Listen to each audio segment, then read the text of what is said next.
আসসালামু আলাইকুম প্রিয় শিক্ষার্থীরা, আমি Abdullah Islam dream medical academic and admission কেয়ারের পক্ষ থেকে সবাইকে স্বাগতম।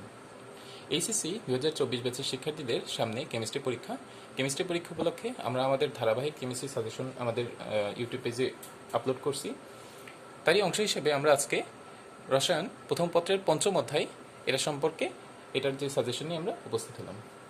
আমরা বিগত বছরের কোশ্চেনগুলো অ্যানালাইসিস করে দেখছি যে এখান থেকে দুইটা টপিক থেকে কোশ্চেন সবচেয়ে বেশি আসে, সব বোর্ডে সবচেয়ে বেশি আসে এই দুটো টপিক থেকে।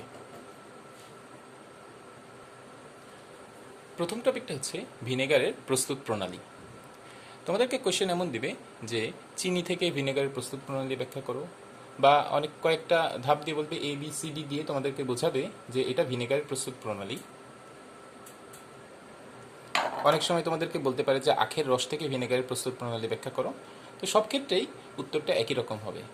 এখানে কয়েকটা এনজাইমের ব্যবহার আছে, তোমরা সেই এনজাইমের ধাপগুলো দিয়ে ইনভার্টেজ এনজাইম, মাইক্রোডার্মা বা অ্যাসিটোব্যাক্টেরিয়ার ব্যবহার, এগুলো দিয়ে তোমরা সিরিয়ালি এই কোশ্চেনের উত্তরটা লিখবে যে সবার প্রথমে চিনি থেকে কোন ধাপ তৈরি হলো, তারপরে কোন ধাপ, এই 3-4টা ধাপ তোমরা লিখলে ইনশাল্লাহ তোমরা পুরো নাম্বার পেয়ে যাবে।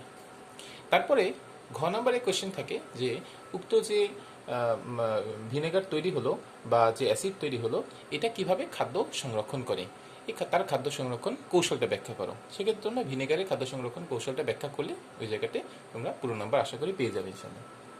মাঝে মাঝে এখান থেকে আর দু একটা কোশ্চেন করে যে চিনি দ্বারা কিভাবে খাদ্য সংরক্ষণ করা যায়, লবণ দ্বারা কিভাবে খাদ্য সংরক্ষণ করা যায়, এই জিনিসগুলো তোমরা একটু দেখে নিবে। তো এই 2-3টা টপিক যদি তোমরা একটু ভালো করে দেখো, তো এই অধ্যায় থেকে তোমরা ইনশাল্লাহ সব পারবে বলে আশা করি। আমাদের ভিডিওগুলি যদি তোমাদেরকে একটু উপকার দেয়, তাহলে তোমরা আমাদের চ্যানেলটা সাবস্ক্রাইব করে রাখবে এবং বেল আইকন প্রেস করে রাখবে, যেন তোমরা পরবর্তী ভিডিওগুলো সবার আগে পেয়ে যাও। সবাইকে অসংখ্য ধন্যবাদ।